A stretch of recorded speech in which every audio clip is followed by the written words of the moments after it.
Hello and good afternoon, everyone. Welcome to this week's new episode of the Xbox Factor podcast. I'm your host, Mr. BoomStick XL, and we have an outstanding show. Plus, we got some breaking news that we're going to get into. Redfall getting a beta, yes, and we also have confirmation. We're actually not even going to talk about it. I'm just going to throw it out there as a tidbit, if you will. It has been confirmed through numerous financial sources that the EU Commission has moved from phase 1 to phase 2 of the ABK deal. That's no big surprise. We kind of knew that was going to happen, but we're going to get into that conversation tomorrow night. Not only do we have Drawn TJ joining us on, of course, the new episode of Primetime Gaming with Mr. Boomstick and Friends, we also have Hargeet Chani joining us as well. It's going to be a big show, but today's show is going to be big. Let's welcome back Mav. How you feeling, brother? Good, man. It's been too long. I have been wanting to be here, but work and stuff has just gotten in the way. I'm happy to be back, though, and we got lots of awesome stuff to talk about. I saw you playing Sonic Frontiers, and game looks pretty dang fun. Boom. I don't know, man. And those reviews are pretty solid too for a Sonic game, especially. Pretty much, yeah. It's sitting at a 7.4. The last time I checked, which is, I mean, listen. Of course, I'd love it to see it hit a 9, but at the end of the day, people dumped all over Gotham Knights, and Gotham Knights is starting to get closer and closer to my Game of the Year pick. So, just because the reviews aren't the most striking doesn't mean the game isn't good. Sonic Frontier so far is solid. You're going to see some gameplay. This is recorded off the Switch. I didn't get a chance to play and record on the Xbox because obviously there's limited time in the mornings. But I'm definitely going to get to it. But listen, dude. First of all, thanks for sharing what you actually do for a living. You did that the other day on Twitter, and you showed off some of your work. Wow, dude, you got some skills. Yeah, well, I mean, it's not all me. Like, I got to give credit to a lot of the workers and stuff that work for me and stuff. It's a big effort to do that team. stuff. It's a team effort. For sure. It's a lot of work, a lot of stress goes into a lot of the stuff that we do. That's just one thing. I got lots of stuff going on all the time with that kind of stuff. But I thought it'd be interesting, because we always have these gaming conversations and people kind of see what we talk about and everything like that. But we all have real lives and real things we do, and for example, you were a police officer for a long time, you know what I mean? So you got a lot of life experience with that, and it's just interesting to kind of put that out there. But yeah, appreciate that, Boom. The man behind the microphone. That should be actually a show. Someone's going to take that and run with it. I know it. They're going to steal my idea. Damn it. Yeah, there's a couple of podcasters that have really good like one-on-one interview things, and they ask some questions like that. You know what I mean? I've done a couple of those, and they kind of go into some questions. Usually keep it kind of vague, right?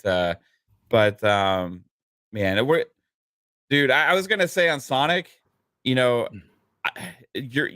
playing it, seeing all the footage, seeing all these reviews out there, seeing the positive reaction has got me having FOMO on this. But I know come early December, I gotta spend at least $140 on Midnight Suns and Need for Speed Unbound, which are like my two games I'm looking. I actually pre-ordered that Need for Speed Unbound because I'm a Need for Speed fan, and I'm gonna be honest with you. I know a lot of people didn't like the anime look. I bought it just because it does look like anime. Yeah, it's refreshing. It's different, right? And oh my gosh, the trailers, like the car customization, the amount of customization you're gonna be able to do and stuff in this game, it's bringing me back to those Underground vibes. Most Wanted is my favorite. That was the Xbox 360 launch title. Launched on the PlayStation 3 as well, but I played it on the Xbox 360. Still, believe it or not, to this day, I think we're gonna get favorites. A little bit of that flavor in it too with some of the later trailers we've seen. So yeah, I'm super pumped for it. It's gonna have a big multiplayer component and stuff like that too, which I'm all about. So yeah, I'm looking forward to that. And the Midnight Suns looks better and better and better. And Marvel Snap has opened my eyes to cards. Dude, I've been playing that every night, brother, for like an hour. It's addicting, right, Boom? It is addicting. And I've only spent $3. I only spent $3. That was it. The opening season pass, that was $3. I bought it, and I play for like an hour and a half every night. I'm sitting on the couch with Mrs. Boom and I. We're watching TV, whatever, and I'm there just playing away. Yeah, don't sleep on that. I wish that would come to console. Yeah, me too. I'm wondering, if that is going to start to become a trend a little bit more, maybe after ABK deal gets done with Microsoft, they can start bringing some of their King's Mobile stuff to consoles. But like, yeah, the fact that that game is on PC maybe it gives me a slight hope, right? That could Yeah. happen one day. I think it would have a huge audience though if it did, because it's freaking awesome. Yeah, absolutely. But listen, great stuff as always. We have a lot to get into here. Daniel McGee, what's going on, brother? How you feeling? And we got some news. Maybe you want to share that the project, the secret project you've been working on, is nearly complete. It's so well, complete might be a strong word. The first episode of it, though, I'm hoping to put up tomorrow, maybe the next day, depending on how long it takes to upload. It's kind of a long one, but I guess now is as good a time as any to announce it. Sure. So over the last probably like year off and on, me and some friends of mine have been completely rewriting our own version of the DC Extended Universe.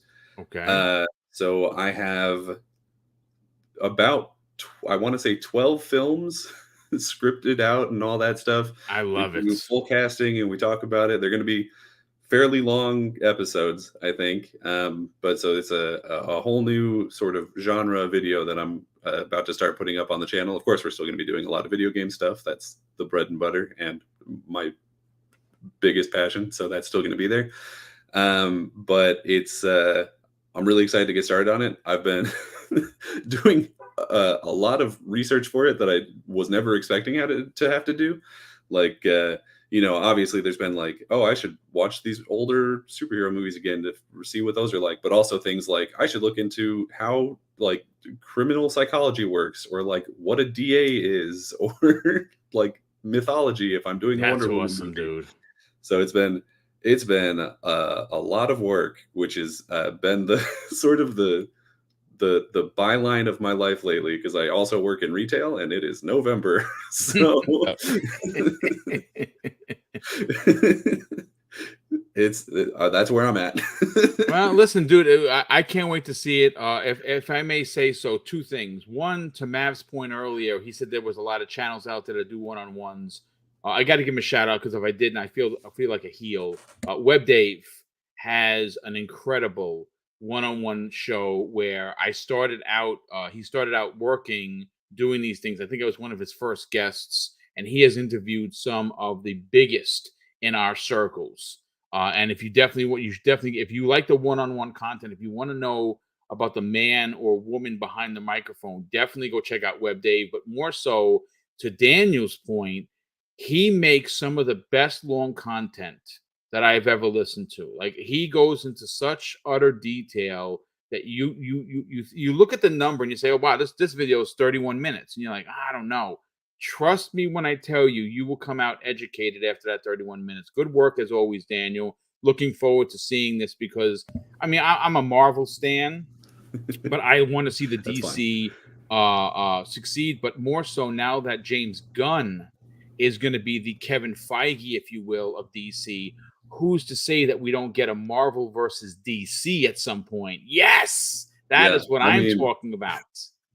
It's really a shame that DC has been kind of standing on their balls for the last decade or so, because it's like DC has so many, possibilities and things that they could do, and they just haven't really nailed most, if any, of what they've been trying to do. Like, there's been some good moments, of course, but I really hope that with James Gunn being in charge now, they can sort of rival the MCU in a way that forces the MCU to get more creative and maybe start some, do some weird side projects, do something different, do something more fun. Because just like with Xbox and PlayStation, competition is the best thing for the consumer. It absolutely is. Good stuff for sure. Infinite Umbra, what's going on, brother? Welcome back. How you feeling?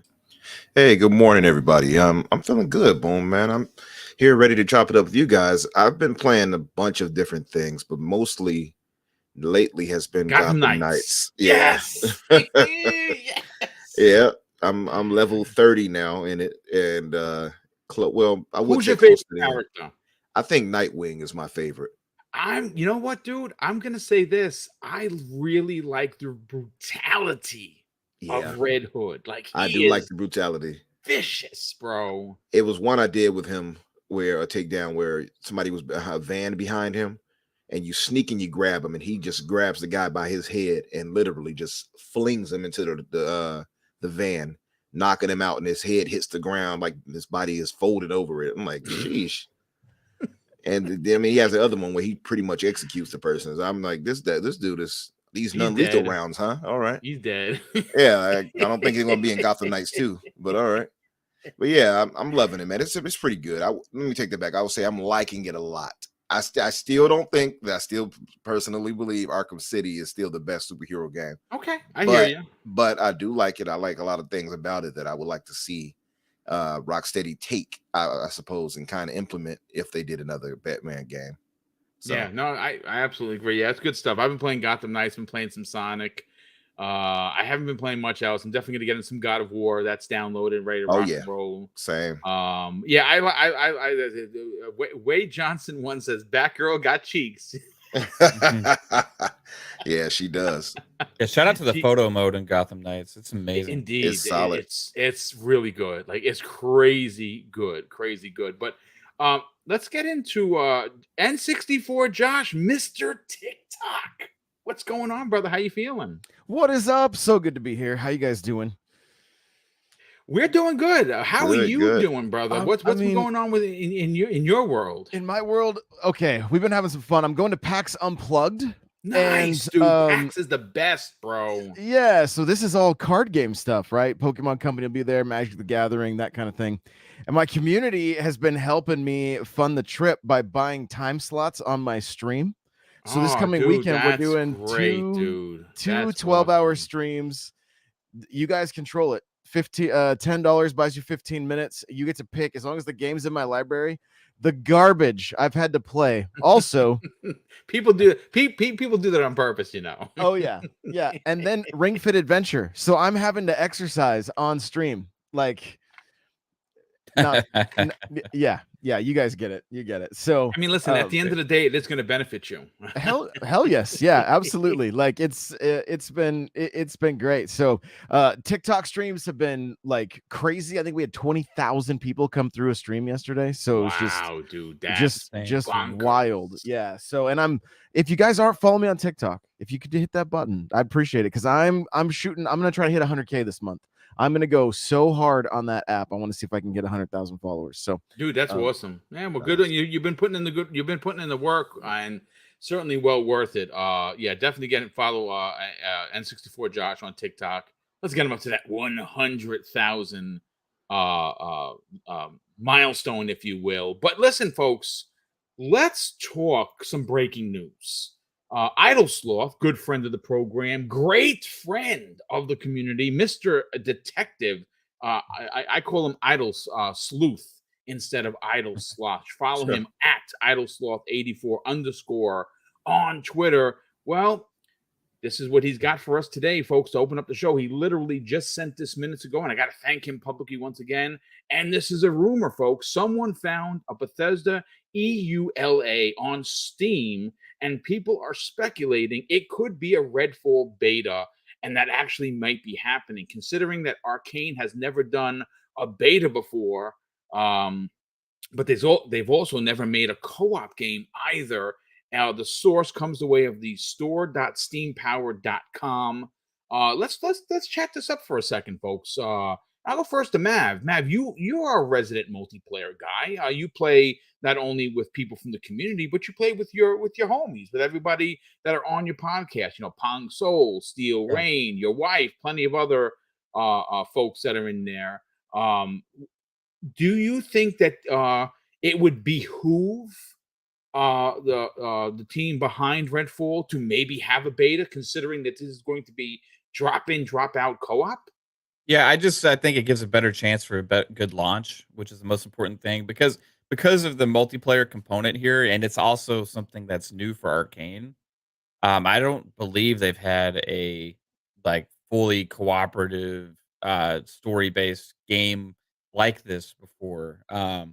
So whenever you're trying something new and you're putting it out, and it's also I got a lot of chance to have some good legs on it because of the multiplayer component. You want to have a good launch. The worst thing that would happen is if you promoted this co-op experience and all these things, and then you would launch it, and there's connection issues, server issues, this and that. So with the delay that they had, I'm expecting this to be a super polished experience with launch. But I'm excited because it just means I get to play a little early, right? I don't know when the beta is going to happen, but you're right. I'm going to be diving in with co-op with my buddies and stuff, and I know we're going to have a blast with it. So uh, this game seems to be bigger and bigger than I think we all originally thought. When it was first announced. The fact that they even are considering a beta probably speaks to the scope a little bit of the game as well and the ambition behind it, because I think it's an important game for them. Kind of a new take on a genre as well. Like this is a very unique game as well, because I don't think we've really seen a game like this. Period. To be honest, like it is co-op, but like it kind of mixes that horror genre with it a little bit. You can play it solo and still have a blast. But when you play with friends, they got to make sure it's going to give good testing for the community, all the balancing issues, like abilities, how they play off of each other, and all these different things. So I'm hoping it's not just like a glorified beta and happens like 2 weeks before launch. I hope they give like plenty of time before the game comes out to where they can actually implement some of the feedback and changes for when the release happens. But yeah, I'm excited, man, and I think it's a good idea for sure. Yeah, I think it is a good idea. Because the last thing you want to do, especially when it comes to Bethesda stuff, is take the chance that something releases and is buggy. You don't want Yeah. any of that whatsoever, right? So I think a beta would be great. I'm very excited for this game for exactly the point that you just made. It is a different game. It's a game that I mean, listen, I think that if this game hits, Matt, it could invoke many positive feelings that we all got while playing Left 4 Dead. It's something that Back for Blood didn't resonate with me. I don't know what it was about Back for Blood, but it just didn't hit with me like Left 4 Dead did. Yeah. And I think that this is a game that has the potential, folks, to have a lot of legs, especially for the multiplayer. If you are someone that goes on the weekends and a Friday night comes and you're out with, you're hanging out and you're chatting it up with your buddies and you want to play a game, this is 4-player co-op.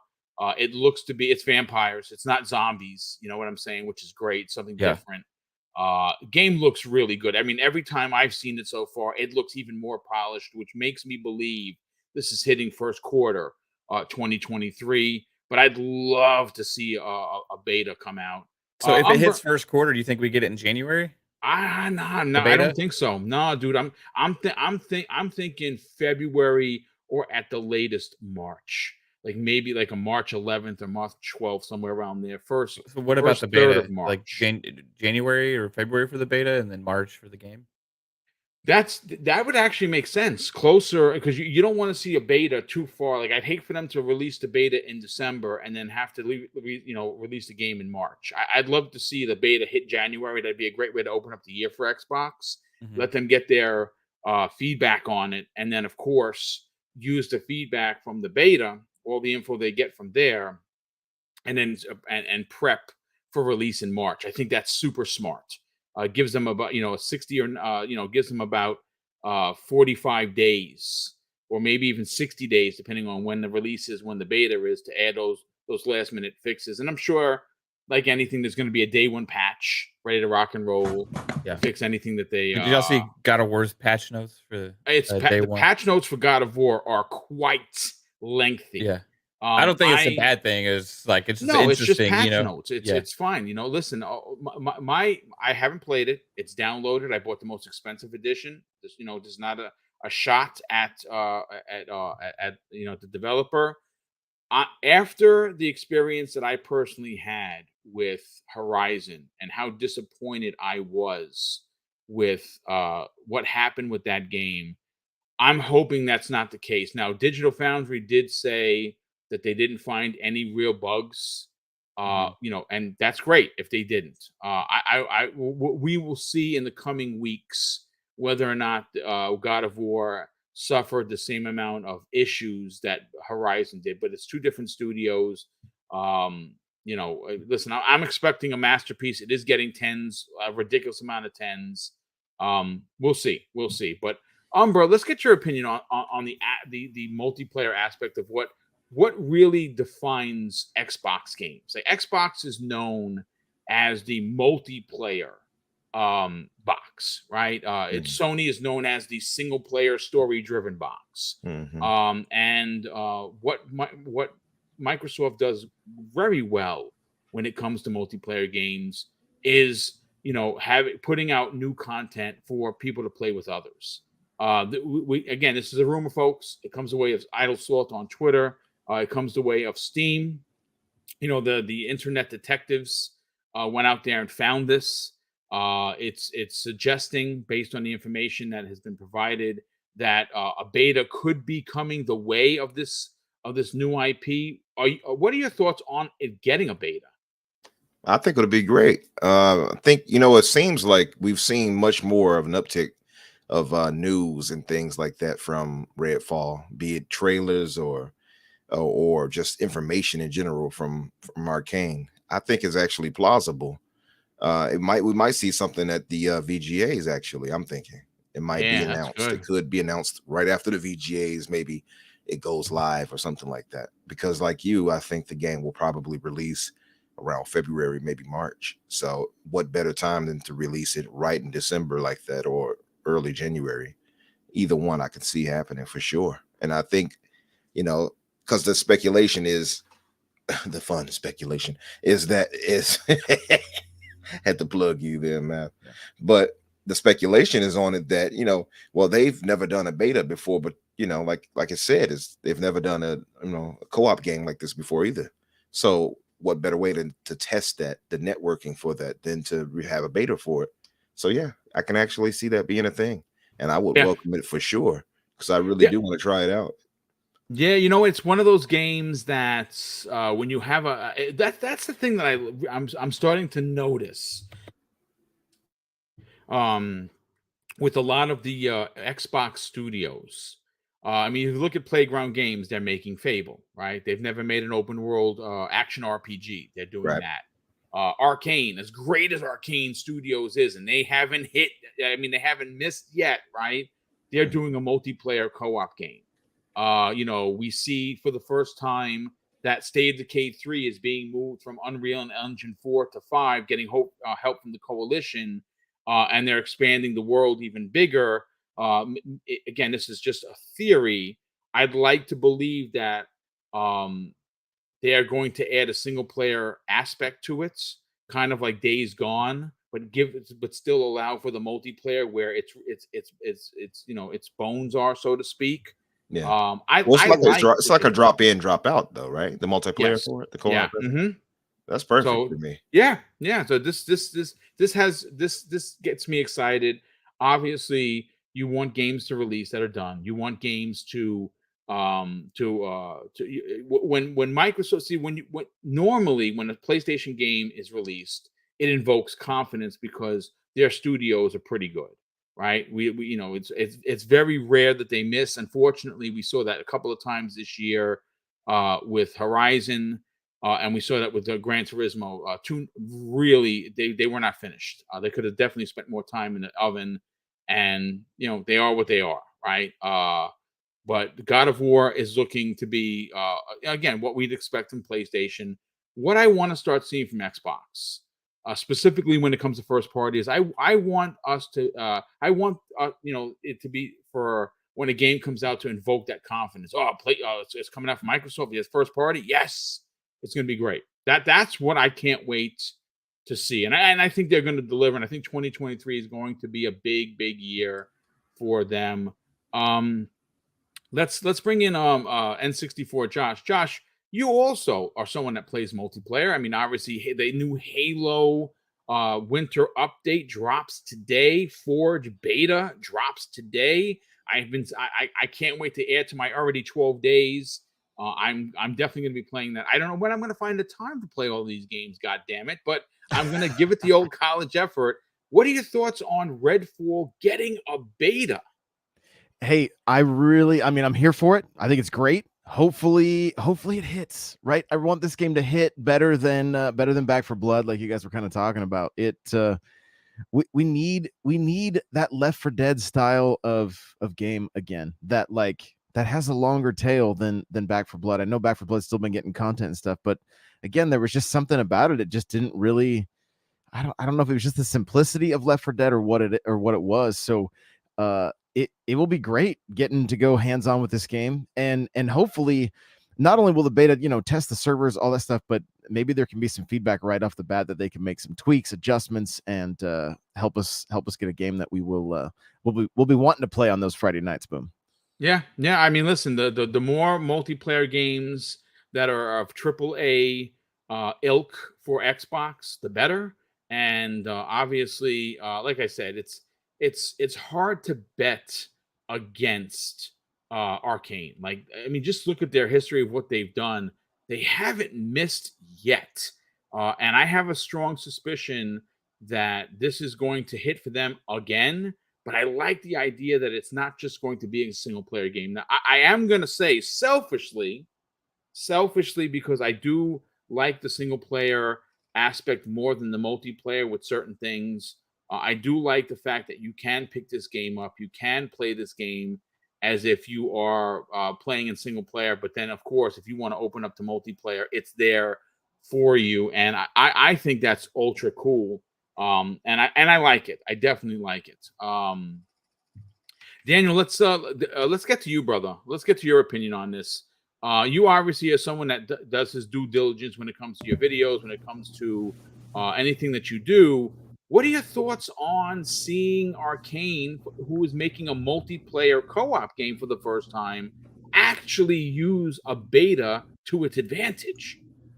I mean, I think it makes a lot of sense. I think it's something that they maybe not necessarily need to do, but probably should do. There's definitely been some vaguely concerning things about the way that they've been describing the multiplayer, where it's like,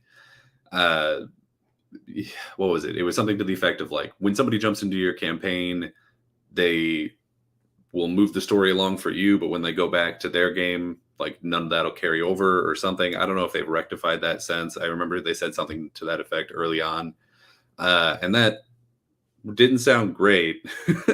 So hopefully I hope they do it the way that Gotham Knights does it, where you can get in, and then when you get to those moments, you can just skip past it. Because that's pretty cool. But it makes a lot of sense for them to do this. It's like you said, it's their first time doing a multiplayer game. And while being acquired by Xbox, we've seen for multiple studios, has allowed them to take more risks with things. That's why we're getting things like Pentiment. That's why we're getting things. Honestly, it's probably why we're getting things like even Redfall. It's just, there's a certain line between we're more not willing, more capable of taking risks, and not doing your due diligence. And I feel like getting this beta out, making sure that it runs properly, especially if it's a beta that's on Game Pass, which I assume it'll be, you'll get a good number of players on it. So you'll make sure like, hey, what's the server size that we need for this to make this not crash at launch, hopefully too bad. Right. Or like, are there any small tweaks that we can do or get started so that they happen shortly after launch that'll make this run better? Because, Arcane is very popular with a very small group of people, right?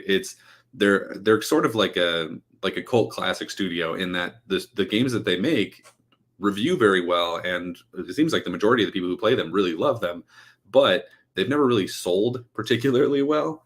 And this could be, because of Game Pass and because of the multiplayer aspect, could be the thing that really sort of puts their name on the map, as weird as that sounds, because probably everyone who watches this podcast already knows them very well, and most likely likes them if you have. But this will probably be the thing that lets them break out to a wider audience. And so it's very important that this game runs as well as it can. And the beta is the most surefire way to guarantee that. I agree. Yeah, I think it's a big deal. I think everything you said is spot on. Exactly what we want from this game. You want it to hit out of the gate. Having a beta in front of you to fix potential bugs, or at least most of those potential bugs, added with a day one patch would be huge for the game. You want this to hit. You want this is what it's expected, folks, that this is the first big game of 2023 for Xbox, which again, all you have to do is take a step back and look at what their 2023 is. You definitely want to hit the ground running, especially on what is expected to be the biggest first party onslaught in Xbox history. Think about that for a hot second. This year, most people will admit that is the worst year for first party, and they're not wrong for saying so. And Microsoft is well aware of it. Phil Spencer knows what they were doing. And you know what, to be honest with you, even though we don't have the first party games like Sony has hit out the I mean, again, on paper, just on pure paper, they have incredible releases this year. Now, some of them didn't hit as well as they would have wanted, especially financially. That goes for Gran Turismo and Horizon. They both didn't sell very well. Otherwise, Sony would have put the numbers up our nose. And even The Last of Us 2, Last of Us 1 remake, we haven't heard any numbers on that. They bundled Horizon. They bundled Horizon. Yeah, they did. Yeah, they did. And that's how, actually, those sneaky bastards, that's how they got out of announcing a price increase in the United States, because guess what? You couldn't find the console without the game. Yeah, I see what you're doing there, sneaky Sony. I got a question, Boom, for you and everybody. I mean, you've seen all the God of War bundles being pushed out. It's the exact same thing again, right? Yes. I mean, of course, theoretically, that game, I mean, based on the reviews at least, is going to be launching in a better state. But it's very much that thing where it's like, y'all couldn't get PlayStations on the shelf for this whole time, but now the God of War's out here, so here they are. Right. Like, seems I think though God of War will perform just better overall than Horizon. I'm sure. To be fair, Sony Santa Monica's they're like wizards over there, man. You cannot argue what they do over there. They're just great. They are. But the question was this, and Miles brought it up. Boom, you may have seen that tweet. So just thinking about what you were saying about Microsoft's, Xbox's 2023 and Redfall possibly hitting, like, let's say February, like we said, right? February or March. Do you all think that what we have seen so far listed of what we're getting in 2023 is enough?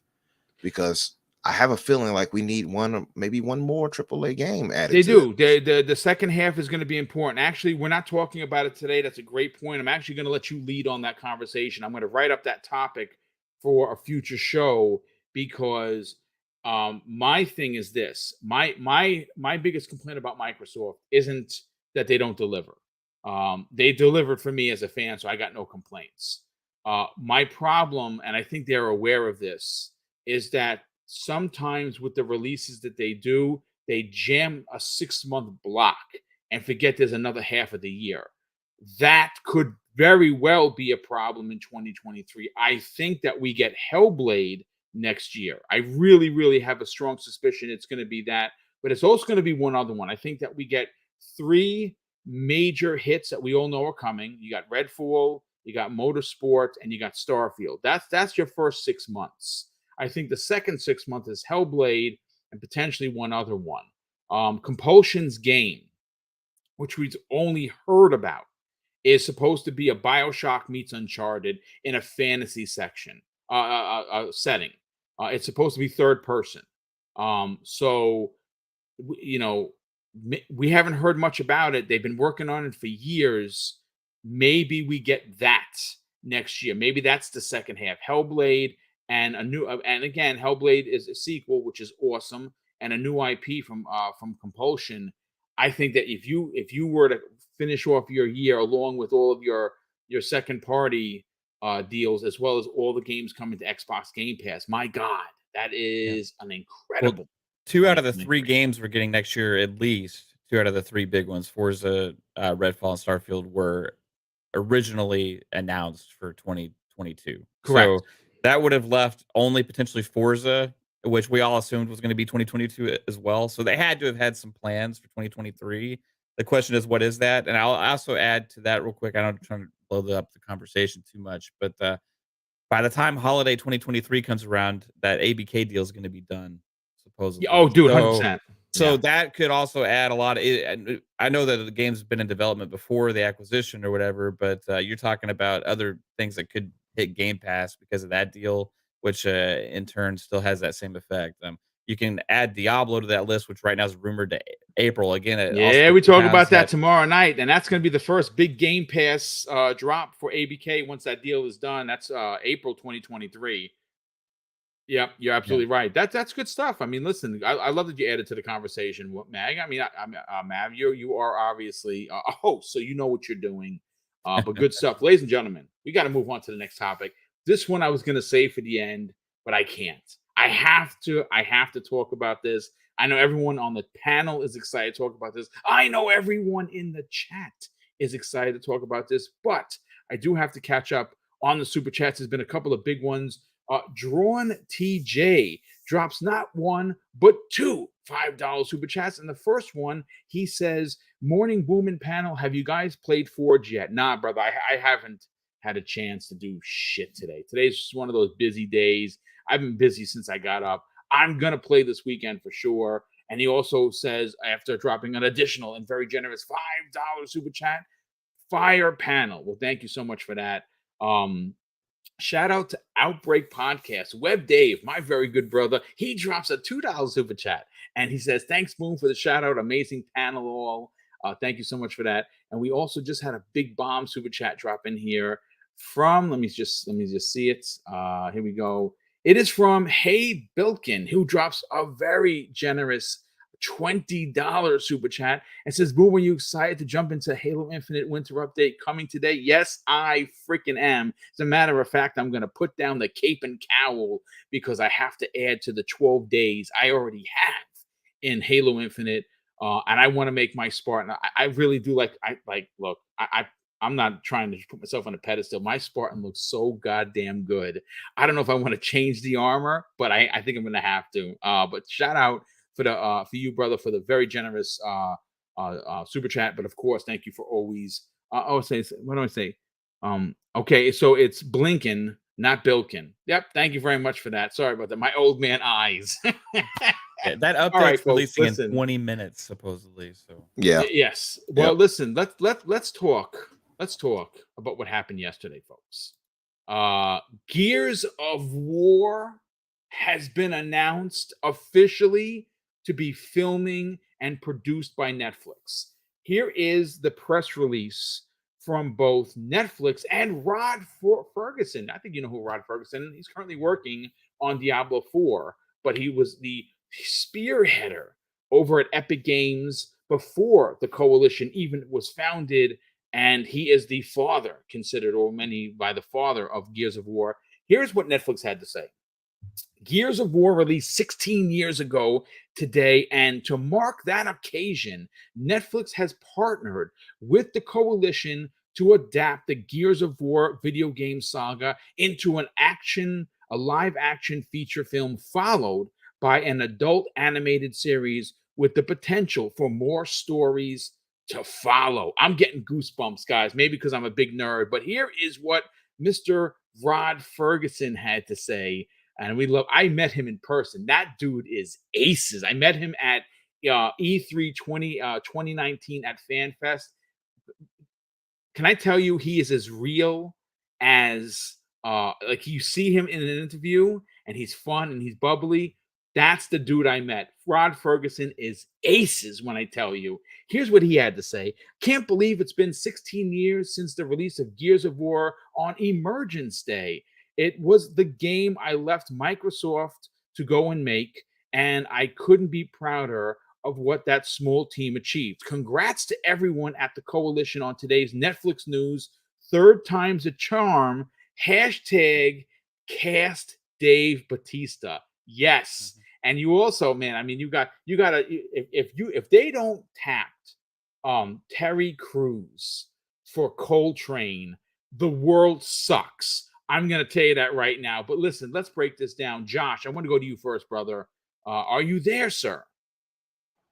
Right here, baby. Let's talk Gears of War. I love Gears of War. The film has officially been announced. We've been waiting for this announcement for years. Gaming, gaming has grown to a level where it's no longer just a game. A game comes out, and many people want an animated series or a film or toys or models or posters or transmedia, as they call it. And I think that there is no better IP. It's almost dastardly that it hasn't happened as of yet.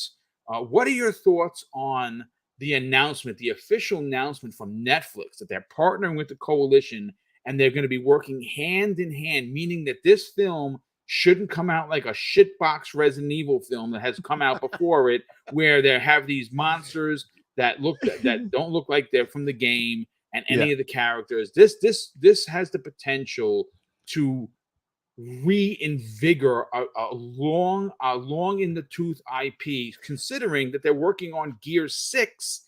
This would be big. What are your thoughts? Yes, keep Paul Anderson away from Gears of War. That's where I'm going to start, right? Thank you. Yes, no, do not use Paul Anderson for anything, because my God, he does things that just are head scratchers. Yeah, Aliens versus Predator. You both. No.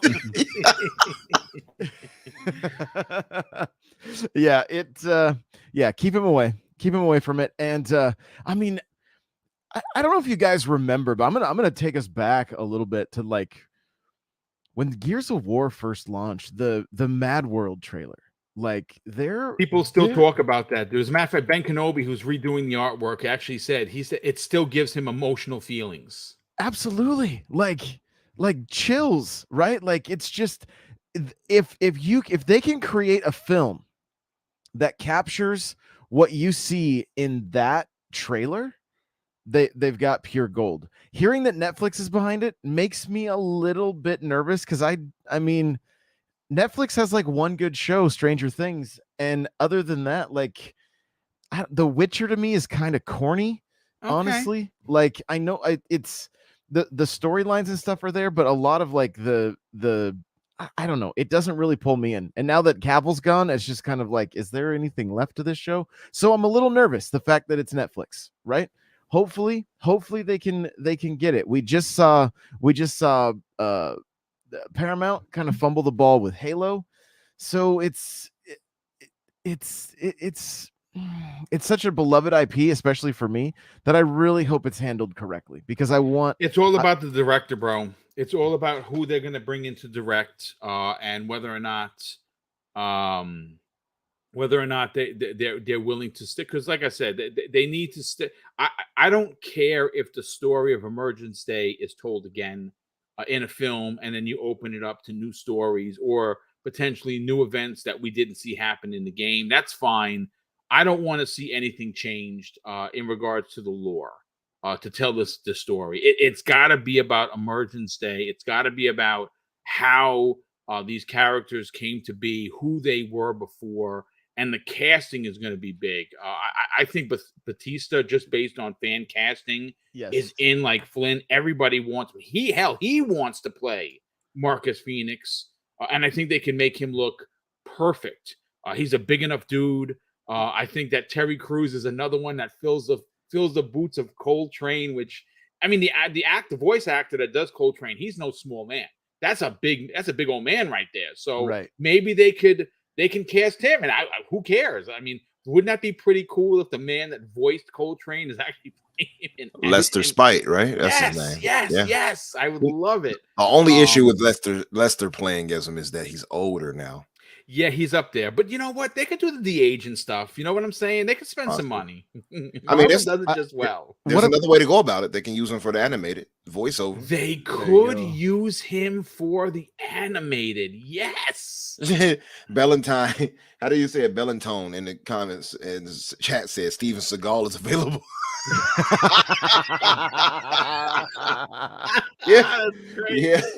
Let's get him. It looks like I pushed a few buttons with my with my take on Netflix, and I apologize. There's just nothing. There's very little. No, but you know what though, dude? It's okay. It's okay to have a different opinion because content is a subjective thing. It's like comics. Yeah. I may you like, for instance, the Amazon animated series, Invincible.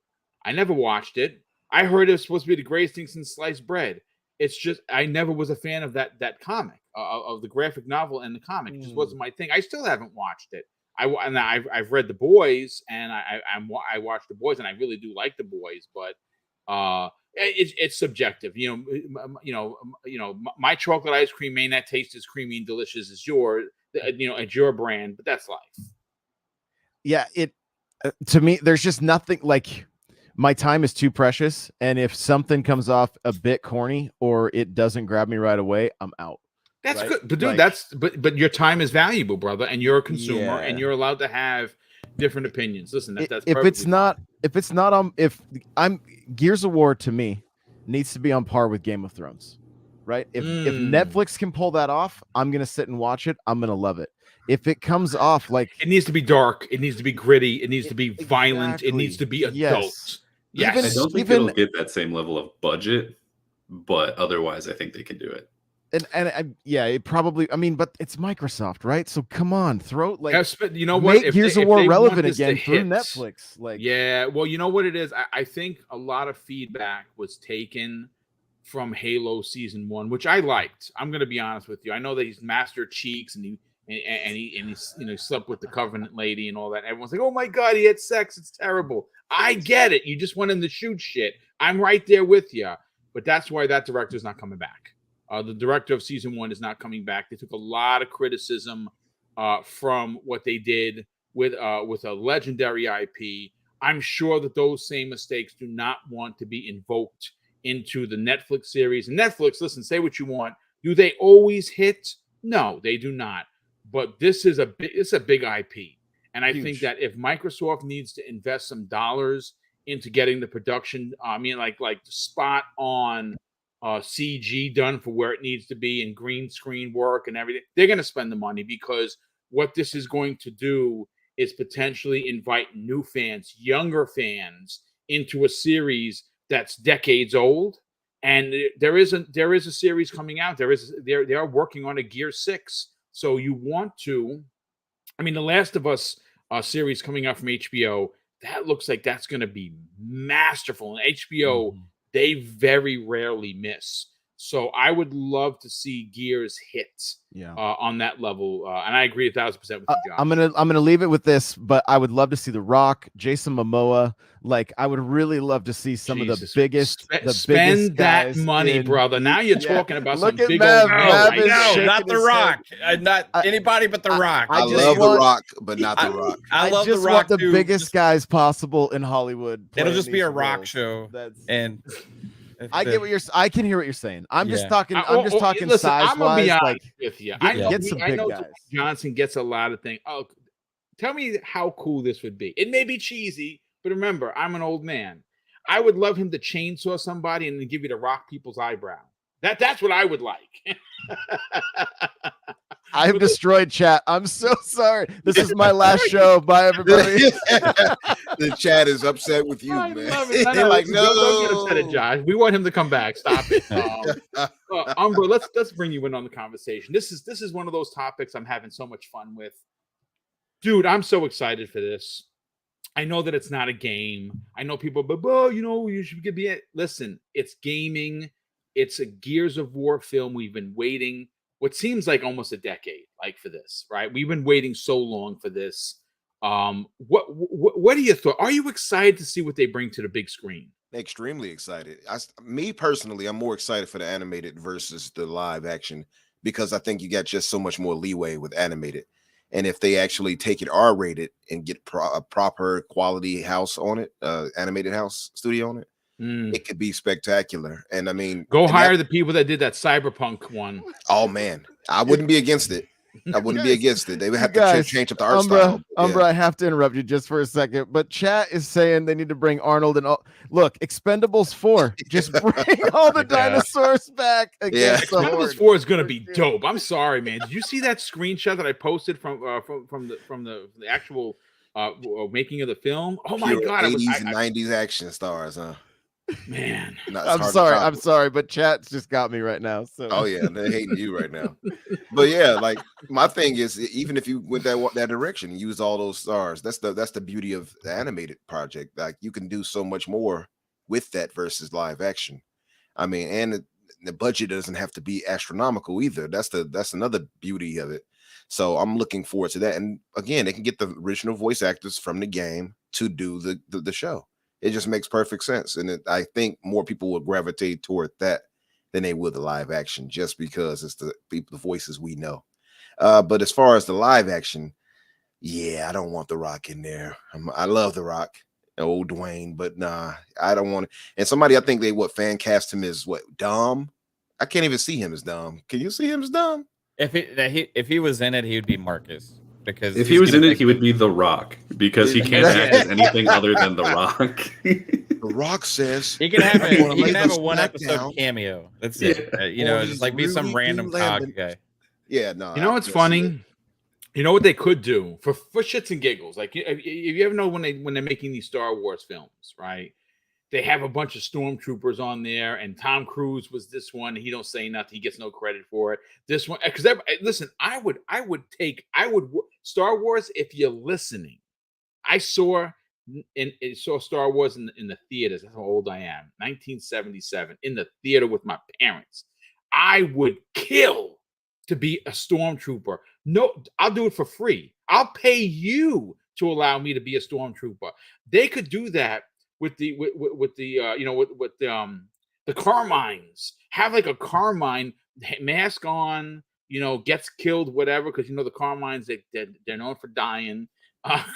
All except the Chad. All right. Eric the Red 06 says Ric Flair from Marcus's dad. Woo! That's good stuff. Oh my God. So continue on, bro. Yeah, no, I was just saying, like, which was the Carmine that actually lived? Not Benjamin. Which one was it? Clayton. Clayton. That's who it was. Chad Clayton with the tattoo, grew up killer. He had some big arms, that dude. That guy was a monster. I was so pleased by that, by the way. They had us vote on it if we let the other brother live or not. I voted for him to live. Yes, I was one of the live votes. Yes. I'm like, come on, let him get our Saving Private Ryan moment right here. Let this brother. Based on the way he looked, I think every vote went directly into his biceps. So. Yeah. I was happy to see that, man. And you saw him squishing the grub's head with his bare hands. I'm like, this dude is a monster. But yeah, I think the animated will work just so much better. And then we talk about budget constraints. Like I said, they can put in a good $4 million on the budget as far as the animated and get a spectacularly animated show. Hell, they can even go with the house that did Castlevania, by the way, Danny, now that I think about it. I mean, they add a lot of options when it comes to that. And again, get the original voice actors that we know and love. You can't go wrong. I mean, I agree. Yeah. I agree. Yeah. But live action, I don't know. To me, I feel like you'd have to go after a few. I know you have to get some like big stars. I just don't want people like The Rock and them showing up in that, because like Danny said, and I love The Rock, but he's going to be The Rock no matter what in that movie.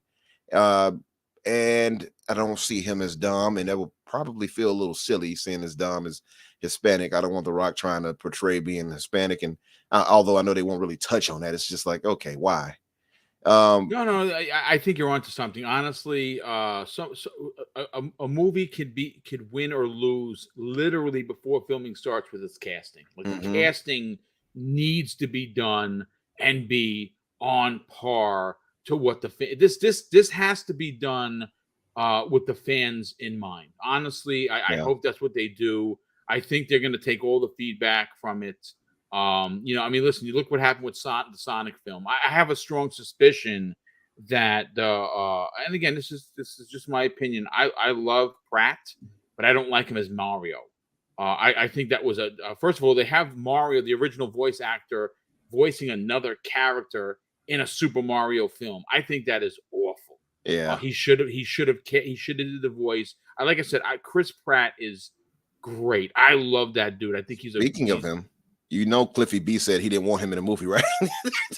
What film? Cliffy Oh, B said, please do not cast Chris Pratt into Gears. Yeah. Oh, I didn't even against it. see that. Yeah. Oh my god. So good. Although he would honestly work as Baird, being honest. Y'all didn't like how he said, Mushroom Kingdom, here I come. Y'all didn't like that? That didn't do it for you? Yeah, it just didn't. Really So maybe the fans will force them to delay the film and have the real Mario step forward and do the voice. But again, that's I think you're right. I think the casting is incredibly important.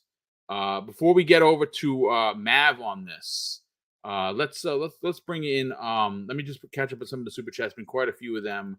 Let's see. Let me go to the private chat. Okay. Okay. So Jerome TJ drops an additional $5 super chat and says Umbra and King David need to be in the same movie. I like that idea. Hell yeah, that's I could take an Umbra and King David film. Sign me up. That. But good stuff. Thank you for the generosity. Raiden Blade, who's been a member of the channel for 1 year. Thank you so much for that. He drops a £2 super chat and says, "Boom, Invisible is a must watch. Hashtag S2 Netflix, hurry up." Yeah, I agree. I'm gonna check out Invincible. All I've heard is amazing things about that anime. Raiden Blade drops an additional £2 super chat and says, if anyone sees Swallowed Star anime, that tech for Gears, okay, I'm gonna check that out. Swallowed Star, okay, I'm gonna check it out for sure. Okay, so we're up to date. Mav, let's get your opinion on this, brother. Where do you fall on the importance of this announcement from yesterday? I mean, are you as hype as I am? Oh yeah, this is a big deal. It's like Xbox is forming the XCU now because they have so many different projects going beyond Halo and Gears now. They have also some more. I was actually a Fallout show coming out from Amazon. Fallout, and there's a Minecraft thing, and there's also a Grounded thing as well. So there's a lot going on there, and I'd like to see it. I personally would love to see even more. I think they got so many good IPs and stuff that they could do stuff with. I was on our show last night. I was calling for a Perfect Dark show. I would love that. Nice. Yeah. But besides that, though, speaking of this, I was actually happy when I saw it was Netflix because Netflix for me has been on a roll lately. Especially this fall season, it's been absolutely amazing. Like Dahmer, it was crazy. You had The Watcher was really good. Yeah. Look what Edge Runners did for Cyberpunk. Yes. Right? And I think investment with games becoming IP for movies and TV shows is just going to keep increasing. And it seems like Netflix is all in on this, announcing already that there's going to be a movie and an animated show. And they also added to the fact and possibly more stories in the future. So like if these are successful, they're definitely all behind it. So I think they're going to do the work to make sure this is successful. And I think it's got to be hardcore. It's got to be rated R. You got to see chainsaws ripping bodies in half and stuff. I hope there's a lot of practical effects mixed with CG, not just like CG, because you have a lot of opportunities with the locusts and stuff to do some really amazing stuff. Which they've done a great job with, like Stranger Things, with that as well. Vecna, if you saw the last episode of Stranger Things, looked absolutely awesome. It was all real makeup and stuff. But then they also have a lot of CG in that show. So there's a lot of potential here. Casting is important. I don't necessarily need the big names for the casting. I think you maybe pull in like one as like semi big name just to kind of get some excitement around or buzz around it. But I think the casting is more important. And if you go back and look at like the Game of Thrones reference, right? Nobody knew who any of those people were before Game of Thrones existed. Indeed, right? that's that great point, dude. And now great they're all point. like superstars, So I think the most important thing is getting the right fit for the character. These are characters that people already know and love or used to watching in some way. So there's a certain level of expectation. So what I would hope is what they do is they go for kind of retelling the story, the trilogy, the original Gears games, but in a new way. Really capture the characters. And I'll say the most important casting is Dom. It's not Marcus. It's not Coltrane. The most important casting is Dom because, especially in Gears too. Like he brought a lot of the heart, and he Oh my brought a lot. He God. brought a lot. Yes. It was so important to the story that they were telling, right? But then you have opportunity for the Locust and everything. Some fun castings in there as well.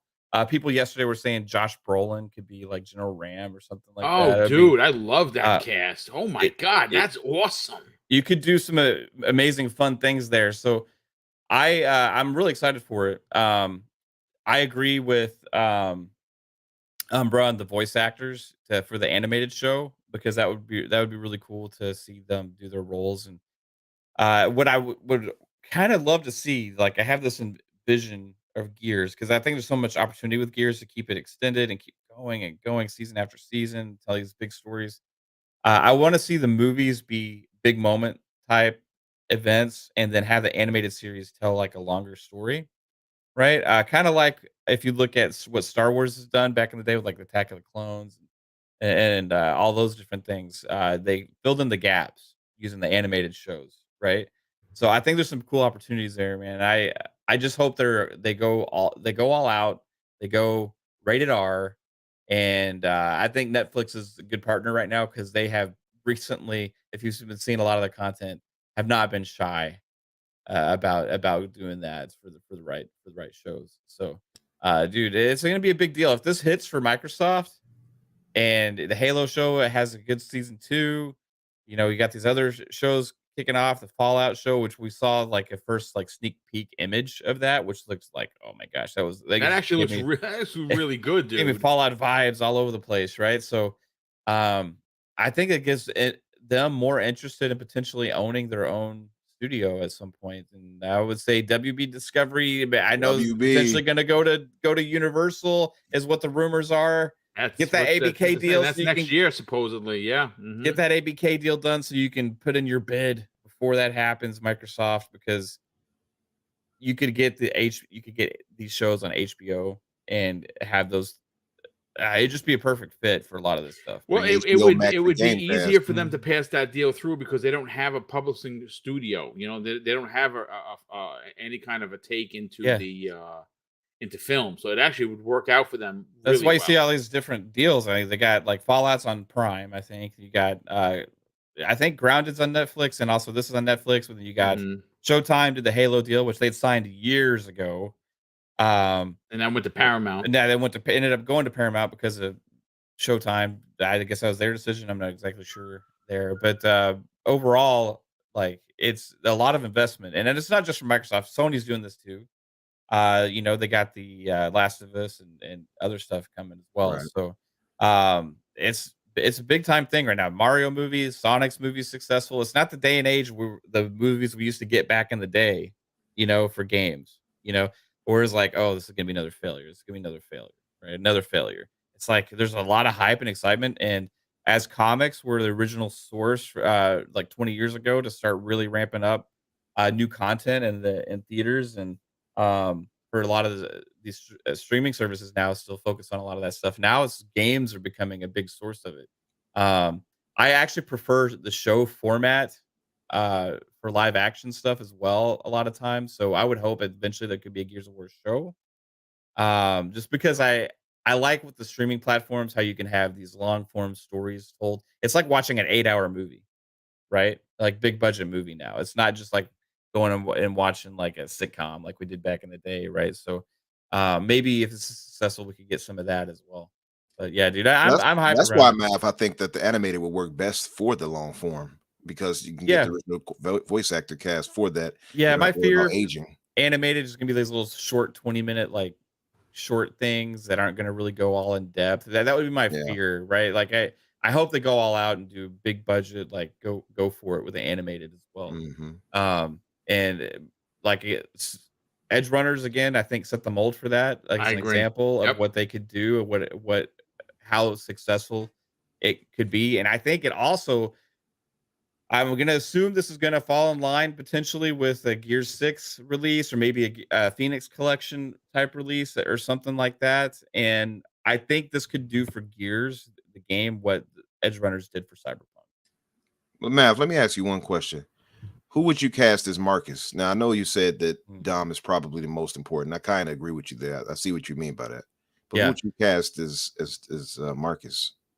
We were talking about this yesterday, and there's a lot of different actors, and I kind of like when I think about the actors, like Batista's great, right? And the thing about him I love the most is that he actually wants to play the role, and he's a fan, and that's important to me.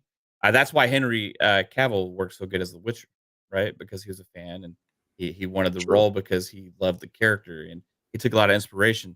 The one thing that in my back of my mind about Batista is his delivery on his voice and stuff doesn't really have that like grit and stuff. He was great as Drax, but Marcus has this like like he had a very rough voice. Like so I want that attitude from Marcus, and I don't know 100% if Batista can deliver that or not. Maybe he can. He's proven to be a pretty solid actor. There's different actors that kind of have some of that. Like I saw in the chat people saying like Carl Urban could be pretty cool. Or there's another actor, his name is Joe Manganiello. I think just kind of has that look and grit to him as well. How about Bill Goldberg? Goldberg would be good for old Carmine. Yeah, he would be a good old Carmine. When I was playing the new Gears games, that's like Goldberg on the screen, man. I was like, is that Goldberg? Did they get Goldberg in the game? I nothing but wrestlers. I'm telling you, get WWE involved. Like, let's do it. Yeah. I agree with you 100% on Joe, by the way. Joe, how do you say it? Manganiello? I think it's Manganiello. I think it's how you pronounce it. But he just has the look. He has the grit in his voice and everything. I think he could deliver Marcus. He actually looks a lot like Marcus, like a slimmer version in the face, but he looks like him a lot. Yeah, and all these guys got to get jacked up, for this. I mean, have y'all seen there's an image going around of like Zac Efron or something the other day for like a movie? This dude is like the Hulk now. He's like so insanely ripped. The stuff that these actors are able to do and how they can change their bodies, like. Well, I mean, when you have money and you have trainers, and you have it's all that people to make your food and stuff like that for you, so you're eating well, and you know what I'm saying. When you have that available to you, it's much easier to be that in shape. Not taking anything away from what they do, but when you have that available to you, it's just much easier. Yeah. I want them to look like cartoon characters, but live action form. I want them to be that jacked. I want them to be like their veins popping out of their necks. Like I'm here for it. I don't know, man. I'm here for it. Just looks. Just to be a blast to see that on the screen. You just got to get the actors that can pull that off and have that attitude. Because it would suck if we see all these like skinny little the regular people around, can be skinny, not the main character. Main characters have to look. They gotta look like superhero figures almost. Yes, exactly. Yes. Maybe they can put the helmet on Zac Efron and have him be Carmine. Listen, I want to see, like I said, I want to see a lot of these fun casts that they have with these actors. Like they don't even get credit. Like, you learn like later on, oh, so and so is in this. What? Really? They were here. Oh, that's awesome. Has anybody said Ryan Reynolds yet? Listen, I love Ryan Reynolds as Deadpool, but he's Deadpool. I don't know if we can get him into a Carmine now. We'll see. I'm done. I'm just waiting for chat to come at me again. Stop it. Daniel McG, let's get your opinion on this, brother. Obviously, you're into films. I mean, you and your buddies rewrote the DCEU for Christ's sake, and we're gonna learn all about that soon enough. What are your thoughts on this? I think you cast all WWE guys. Yes, I agree. I'm very excited for it. I think that there's a lot of potential in the movie. I do kind of wish that the show was live action because I just have always wanted to see more of the Gears universe. It's a really interesting place, not just with the games, but the books. There's a lot of depth to that universe. So I would have liked to have seen that in a more live action way, but I don't necessarily think that Netflix has the budget to do it properly at a long-term live action like that, especially since they would probably want to do everything practically. Although I will say, if they did later Gears of War, like 4 and on, they could probably reuse a lot of the stuff from Stranger Things because there's a lot of like gross tentacles and stuff. So they could probably get it done. That being said, I was doing a little bit of a fan cast while you guys were talking. So I do think Marcus, I think Joe Manganiello or whatever, I think he's perfect for that, right? I know that people always want Batista for him, but I feel like Batista is just not that good of an actor. Like, I'm sorry. He famously in WWE, he didn't feel comfortable on camera to the point where he either wouldn't talk or he would have to wear like sunglasses so that he wouldn't have to like look at the person he was talking to, because he's very stage frighty. I'm sure that, you know, he's gotten better about that by being Drax and he was in like the new Blade Runner movie for, I mean, not long, but he did well in it. Like, he's not incapable. I just don't necessarily see him as a leading man. But he could come in, you know, because I feel like you have to have him in there somewhere because everyone's been asking for him for so long. So I think just make him like Ty, right? Have him come in, say some weird spiritual stuff, and then, I don't know, maybe off him in season 2 or whatever it is, or movie 2, right? Coltrane, you know, I think Terry Crews is of course perfect for that. Everyone's been saying that, and I think they're right. I do also think that Lester Spike could still do it. I don't know. He doesn't, like, I looked him up. He doesn't look that old, and I think if you just, instead of making him like a younger athlete, you have him be like a retired athlete, which is not that big of a twist. I think that would be fine. Yeah, I think people can get away with that. I think people would be fine with it for it to be the guy who is Coltrane. Like, he played Coltrane in the commercials. So like the Locust O's, what was it? Cereal? Yeah. What was that one called? Here's Brains of War. Was that it? For Dom, I feel like, so he's going to be like the emotional core of the movie if it's any of the first 2, right? So I feel like that's where you spend the big money on an actor, and I think you just get Oscar Isaac. I don't know if he's built enough for it, but just, like, you know, have him work out, or just have him not be that buff. Dom is like a commando. He doesn't necessarily need to have 24-inch pythons or whatever. Like, just give him a knife and a gun, he'll be fine. And for Baird, I honestly, I couldn't think of anything. I kept circling around the drain of John Cena, but I don't know if that would work, because I with the other casting, because I don't want Baird to be the really buff one of the group, because that's weird. He's definitely the smaller one of the 4. Yeah, so I was thinking, like, Dom, I feel like you Marcus, just cast a comedian for it. Yeah. I don't know who. I ended up going with Adam Devine. I don't think that that's the best choice, but that's just the one I was on a time crunch, so I picked a man who kind of looked the part and who I thought would be fun. Sean in the chat says 24-inch python. Pause. Well, hey, you'll need to watch more wrestling. That's all I'm saying. Hulk Hogan had those pythons out every day, and it was PG. Oh my god, I love it. This has definitely been a fun topic. I hope everyone enjoyed it. Got to catch. Yeah. Oh, my favorite thing. Sorry, just one more thing that I want to throw out there. Yeah, is I saw a tweet whenever this was announced where Austin Creed, who is Xavier Woods in WWE, he was like, "Hey, me and Big E and Kofi are in the most recent Gears of War game. We should be in the movie." And I was like, "Hell yeah, dude! Get him in there. Let's go." Yeah, I like it. Listen, I love the WWE cast, sort of the AEW, which, by the way, not a topic, but the AEW game is being not only is it coming out, it's being compared to No Mercy on the N64. If anyone remembers that was a great game. Classic. You have my attention. And it's coming into Xbox Game Pass day and date. Is that a rumor or is that confirmed? Because I saw the rumor. Confirmed. That's confirmed. Is it? Wow. It started as a rumor and it got confirmed like the next day. Yeah. It's very excited. AEW is great. They've been having some problems recently because CM Punk turned out to be a butthole, just like everyone from Chicago, Umbra. Wow. But, you know, I don't even know where they came. I mean, you attacked poor Umbra live on the air. That's true. That's true. I see another lawsuit. Umbra was a casualty in my attack of Chicago, is what really happened. The Windy City. It's okay. We'll hear about it for weeks. It's fine. It's fine. Chicago's fine.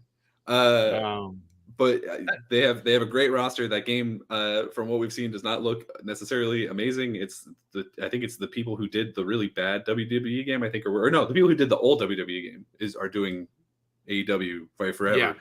But they were doing like, they're trying to make it more like some of the old school wrestling games, and so they've done this weird art style that I don't know necessarily works for some of it. It being on Game Pass is probably the best thing that people are going to say about it, unfortunately. But well, I mean, listen, at this point, we you know, it's only time is going to tell, right? We will, you know, we'll see what happens. Hopefully, they can get some development dollars into it, and they can certainly make it a better looking game. than what's currently out there. But listen, let's let me pull up the show notes here, folks, and see. I know what we're going to talk about next. But let me catch up on the super chats. There's been quite a few of them that have popped in here. Thank you for N64 Josh for throwing these in here. Nathaniel Sullivan drops a very generous $5 super chat and says, "Boom, thanks for the amazing in-flight entertainment from Dallas to DC. Keep up the great work." Well, dude, have a great flight. If you've already landed, safe landings and safe trips on the way home. But thank you for the very generous super chat, but also thank you for the comment. I'm glad that we could make your flight more certainly more fun, if you will.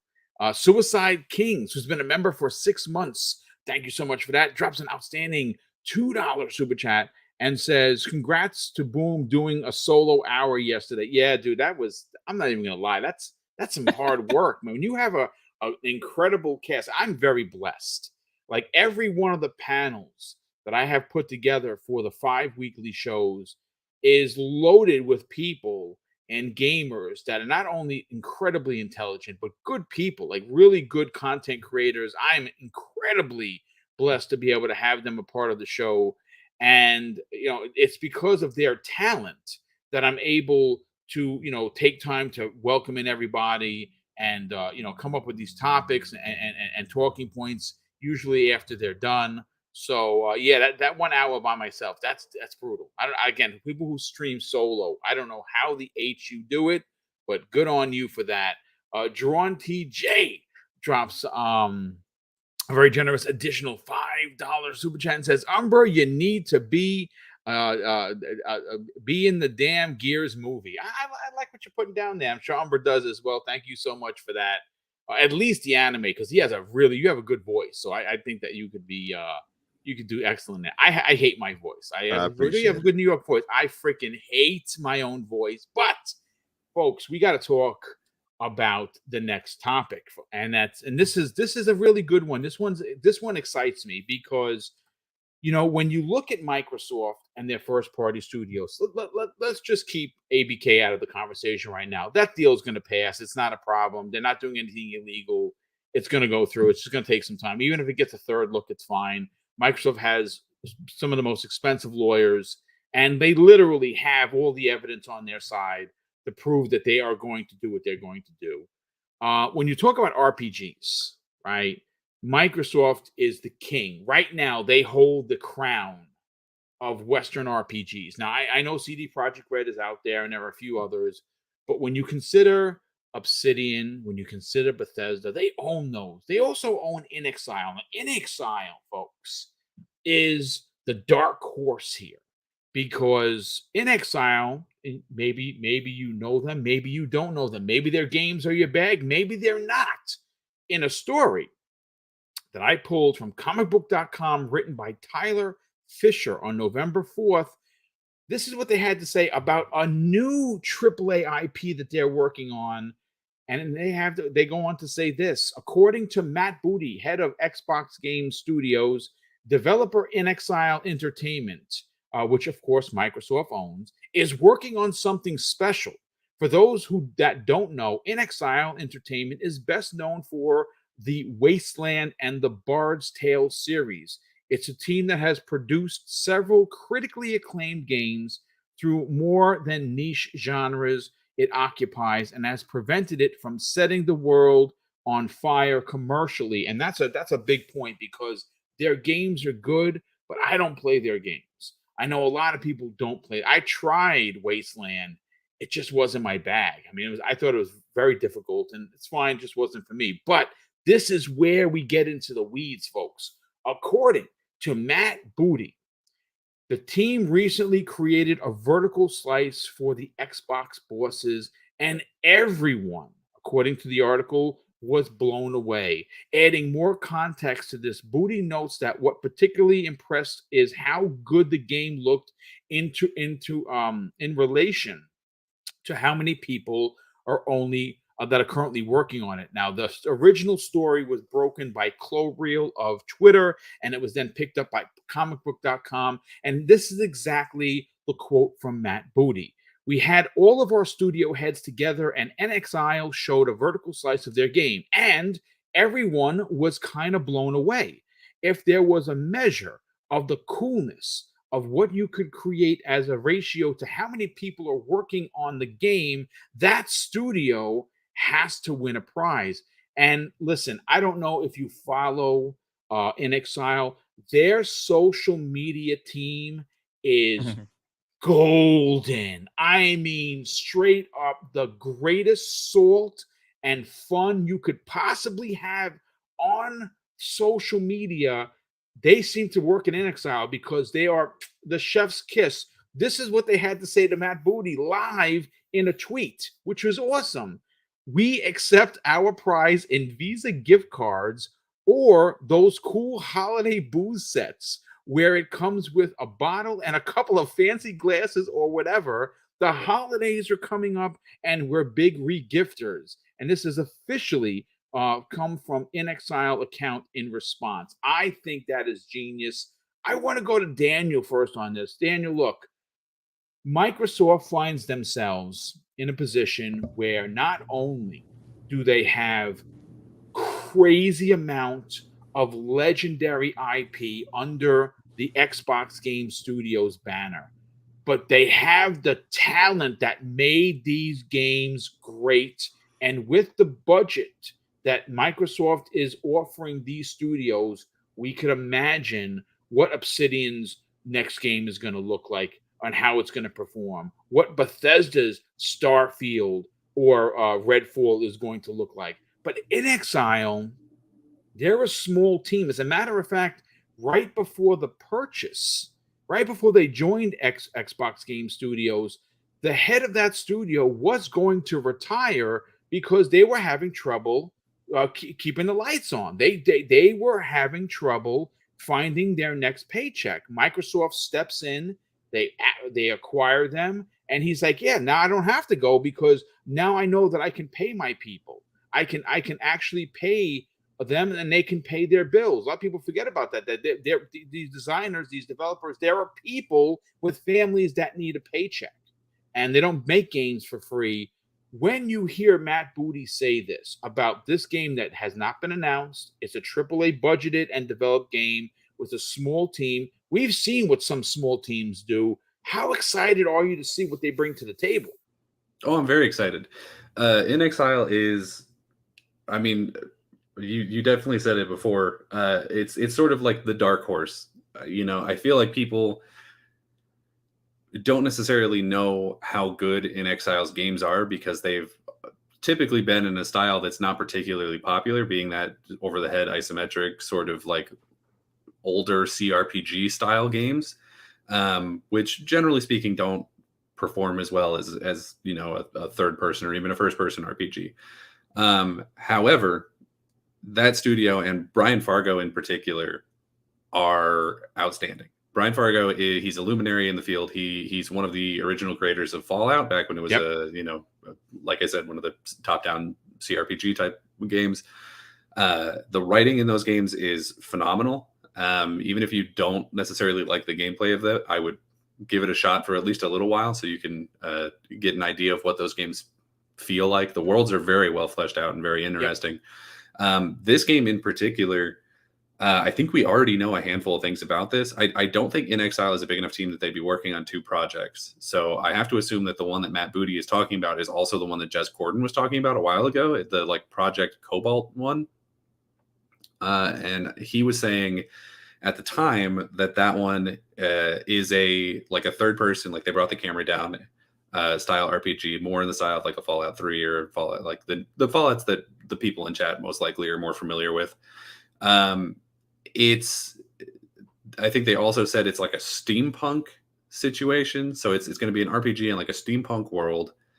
And that sounds really interesting. I also think that it's supposed to be Unreal 5. Yeah, it's been confirmed that they're working with Unreal 5. That's confirmed. Yes. Yeah. So, there's a lot of really interesting things going into this game, and I'm very excited to see what it is.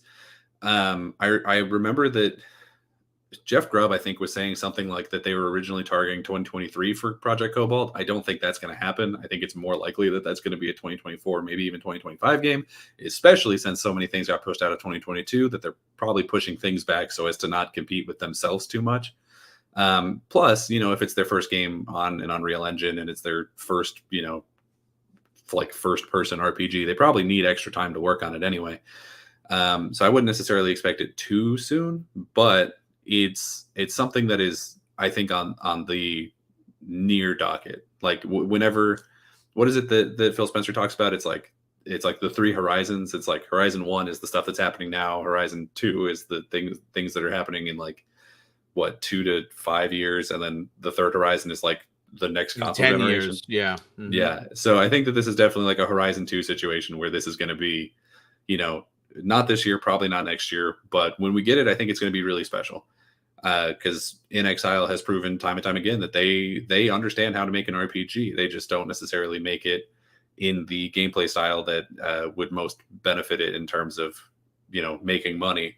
And this one seems like they're correcting that problem. So I'm really looking forward to people not looking at me like I'm crazy when I say that InXile is an amazing studio, because they'll actually have played one of their games. So that'll be good. No, I agree. I think you're onto something. I think that what happens is that they're known for a very specific way of telling stories through a genre that doesn't hit with a lot of people. Like, they're very RTS focused, right? That's their bag. That's what they built their popularity and they have legendary franchises that equate that. For me, it doesn't immediately hit. Third person, over the shoulder kind of a view, even a first person. If they decide to go with first person, it would be something that, again, this is what I really like about what the teams are doing. They are stepping outside of their comfort zones on how they develop games, and that has a lot to do with the budget. They're being funded by Microsoft, which allows them to take a little bit more creative risks, because obviously again, they're being funded by Microsoft, so that allows for these things. Let's go to Mav on this. Mav, this is very exciting for a lot of reasons. InXile, legendary RPG maker, known for RTS, known for great stories, known for great mechanics. Knowing that they have the potential now to, again, whatever they showed Matt Booty was a vertical slice. It was meant as a demo for the for management at Microsoft to say, hey, this is what we're doing. And again, according to Matt Booty, blew everyone away. That's exciting. That's exciting for me. What about you? Oh yeah, I think the next thing they make is going to be the best thing they've ever done. We saw after they were acquired, they got put in a new studio, they've grown their team, all this stuff. So the investments there, like with them, just like it has been with all the other studios that Xbox has acquired. But as far as their game, it sounds like I want to add that maybe that could be one that gets shown soon, because I know a lot of the times, like when they do these vertical slices, if you're trying to pick something that you want to show off some gameplay or something of, those are usually pretty polished experiences that would be ready for a showcase or something. So we've seen that from a couple other uh, teams there, that they've had some recent new vertical slices of their games as well. I think Avowed had a recent vertical slice that was redone. So, man, can you imagine the next several years going with InXile, putting out big RPGs, and then you got Avowed and Outer Worlds 2 from Obsidian, and you got Fable from Playground, and then you get Elder Scrolls and Starfield from Bethesda. It's just like insane, man. Because InXile is a lot better than people give them credit for. They have a cult classic following franchises, but they come from Interplay, much like Obsidian did, right? And they come from the forefathers of CRPGs, pretty much, and that whole era. Part of the original team of InXile and the founders there worked on the original Fallout games back in the day with Interplay before Bethesda bought the rights to Fallout. So it's interesting how Microsoft kind of has all of these different studios now. I think the next thing InXile game we're going to see is very different from what they've done in the past. They're going bigger and more bold, I think, on this next game. But they've also been pretty consistent with their pipelines at InXile. So when you look at teams and are you able to get out content at a decent rate and stuff like that? InXile has been a team that has delivered on that. Also, Wasteland 3, they've supported that game like crazy since it launched. I think last Yep. holiday they even had a huge expansion that got a lot of people excited. Wasteland 3 is great. If you like tactics games, if you like RPGs, if you like CRPGs, it's got great mechanics. The storytelling is awesome. It's freaking hilarious as well. It is difficult at times, Boom, which a lot of those kind of games can be because they present you the challenge with the tactic style combat and stuff. But man, it's I think they're on to great things. I I think Xbox has like a new level of attention to making sure that these studios put out top quality content as well. Like they're giving bigger budgets, extending deadlines. They're delaying games so if they need more time. They're Yep. increasing the studio sizes. They're giving them state of the art studios and all this stuff. So their attention to quality is very high, and you've seen that with a lot of the scores of the games that have come out last year. I think we're going to see it in the games that'll come out next year.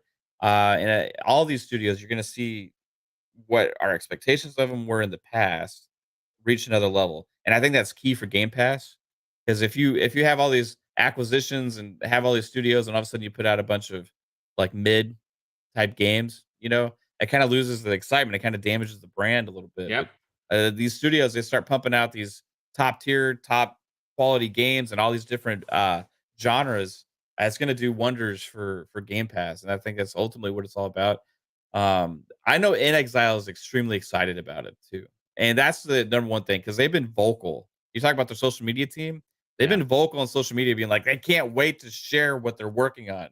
Yeah. And they're working on more than one thing, also. They're not just working Yes. on one thing, they're working on at least 2 games. But one of them is supposed to be massive, different for them. I think they said as a first person RPG as well in the past. I could be wrong on that. I'm remembering a tweet from last year, I believe. But yeah, I'm really looking forward to it. I don't know if it's going to be a return to Fallout for them, or if it's going to be something completely off the wall and different. I would think it's going to be something that we will have not expected whatsoever, and it's going to blow our minds Yep. because if they're Matt Booty is given that kind of praise as well, then that means a lot. I'm curious too because when that came out that Eidos Montreal is working with Microsoft on games like Fable, right? Yeah, dude. What other games are they helping with, right? I mean, like there's got to be some of the first party stuff. So maybe they're kind of entrenched around some multiple of these studios kind of helping out on this and that right now. I love these collaborations. I do. I think that there's a lot Yeah. to be said about Crystal Dynamics. I think there's a lot to be said about Eidos Montreal, Eidos Montreal. I also think that they're going to become first party studios. That's just my take on it. But again, we're not going to go down that rabbit hole. Let's get to Infinite Umbra on this. Umbra, what are your thoughts on this new information? Mind blowing, according to Matt Booty. Are you excited to see what InXile could bring to the table with some budget behind that? I actually am. I'm excited for it. It's interesting to hear that from Matt because Matt is typically always so laid back with how he sees things. Yep. He's always typically, so if he's saying it's mind blowing, I don't know. But I remember when InXile was announced as far as being one of the acquisitions they got, and at the time I wasn't like too keen on them. I was like, okay, all right, InXile, all right, we'll bring you on over too. Bulk up the Western RPG side of things. But man, Wasteland 3, I played a good amount of that, and it actually was really good. But one of my things I did want to see with studios like them, Double Fine, even Obsidian, and now we're seeing that is that being acquired, they're actually getting a proper budget for these projects. So we'll be seeing how Avowed comes out soon enough. And and with Project Cobalt right here, It's a steampunk world they're in and everything like that. So I'm actually very excited. And it's a first-person shooter too, which is way out of their wheelhouse. So and the same thing with Playground. Who would have thought that they'd be the ones making Fable? So I actually am very excited to see what they can do here as far as those things go. I wonder if the world will be like open world and things like that too. It seems like that'll be the case. I'm really excited to see how they'll approach it. To me, from what it reads like, it almost sounds like what's the name of that game? Sounds like BioShock a little bit. BioShock. What's that one way? Infinite. Yeah. Should have known that. That's your name, man. Yeah. It kind of puts me in the mindset of that. It makes me think it's kind of a BioShock Infinite kind of setting in a way. So I'm interested in seeing how they handle that. And like I said, it's the same thing with all the other studios that Microsoft is bringing on board now. So I think with a proper budget and as far as the freedom to kind of create without any overhead telling them what to make, I think we'll see much more of this coming up. I just hope that if anything, we get to see it next year at E3. That's my hope. Yeah, I'm hoping for this. First of all, I am going to E3. I'm going to be with the Iron Lords. That's being set up as we speak. Yeah, I'm going to E3 this year. That is booked, locked, and loaded. We just got to get to the particulars. I'll be hanging out again, like I did with the Iron Lords in 2019. King David, Addict, Sovereign, and of course Lord Cognito, along with a bunch of other people. I don't know who's going to be in the quote unquote compound, as King David calls it, but it's going to be a lot of people. I am definitely trying to. A lot of people from Primetime Gaming are going to be there, so we may do an actual live, like filmed live podcast, which would be kind of. Hey, that'd be nice. I know myself. I'm going, and I know Risky is planning on going. Oh, that's awesome. Yeah, we all got to meet up for sure. We got to meet in person, hang out, have a couple of. I don't drink, so I'll have a Dr. Pepper or a ginger ale, but I'll sit down and throw down some food. That's definitely good for that. That'll work. I like what you're putting down. Real quick, I got to shout out R.L. Stein in the chat. I didn't realize that I was talking about AEW and I didn't mean it in a negative way. What I did as a host, which is you're not supposed to do, is I was reading the chat as I was talking, and my mind kind of drifted. He put down, I said AEW was booty. That's not what I really meant. I mean, listen, the game looks like the game. It's going to be what it's going to be. Listen, I look, a game doesn't have to be, off the world graphics for me to enjoy it. If the gameplay is great, then I'm going to have just as much fun. But shout out to R.L. Stein for shouting me out there. I appreciate that, brother. But listen, let's get N64 Josh's opinion. And folks, we're gonna get everyone out of here a little bit early because I do have something to do at 2:00, so I have to get out of here a few minutes before. And outros usually take a few minutes, but we did get the 3 topics. We threw about 3.5 really, because we threw a couple of whammies in there. Josh, what are your thoughts on this? InXile, they're a great developer. They have an amazing history, but no one really talks about them. They talk about Bethesda, they talk about Obsidian, but I think that after this game, based on what Matt Booty is saying, people are going to start talking about them just as good. In the words of Boom, I like what everybody's been putting down, right? And so, hearing games thrown out there like BioShock and that kind of stuff gets me excited. I was kind of just looking through some of their stuff. It's not a studio that I'm real familiar with. I've never touched a game that they've made. I'll just throw that out there right now. Okay. That being said, that statement from Matt Booty saying that they're so that everyone was kind of blown away. I mean, that right there, that should have all of us pretty excited. And it has me excited. It has us talking about the studio. And so now I'm very curious. Now I'm really, really looking forward to this, more so than I was. I mean, because the other games, I remember when Wasteland was announced, and I'm like, I'm all about being excited for people that are excited. But if it's not something that's for me, like I'm probably not like. I may not even, if it doesn't look like it's going to pull me in, I may not even try it. So hopefully this gets to be the game that not only myself, but many others get to experience the studio for the first time, but it really puts them on the map and maybe makes us regret not trying something sooner. So I'm looking forward to whatever they're working on. Well, I will say this: there are not many not many genres based on steampunk, right? We don't have a lot of those. And if this, in fact, what Jez Corden was talking about, this is their steampunk game. I love it. I'm all for it. It's something new. Again, this is not sound like a broken record, but the direction of Xbox Game Studios that they're taking and making new IP in new genres that most of the teams have not worked on before is exciting. It's really exciting, and a lot of them seem to be more single player focused, more potentially more graphical in the area that we want more games to look like Sony's games, more realistic looking. I don't want Microsoft games to look like Sony. I don't want Sony games to look like Microsoft. Let them do their own thing.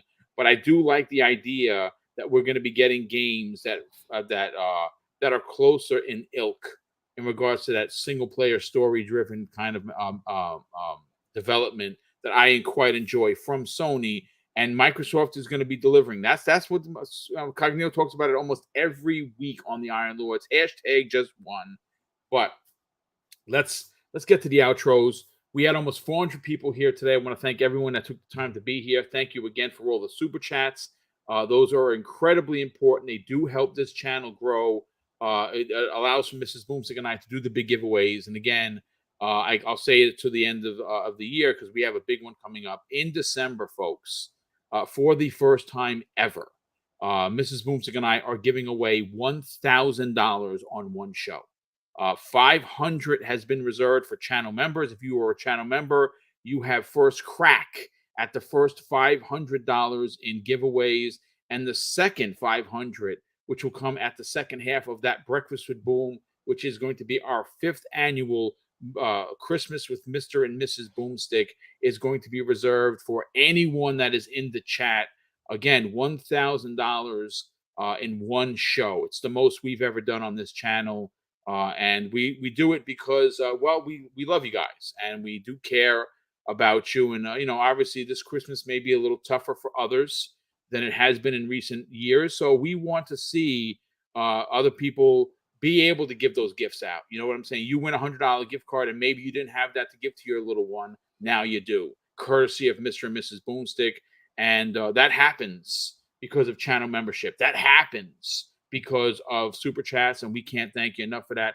Let's get to the outros. Daniel McGee, sell your brand, brother. Talk about what you got going on. Where can people reach out to you on social media? But more importantly, subscribe to your YouTube channel.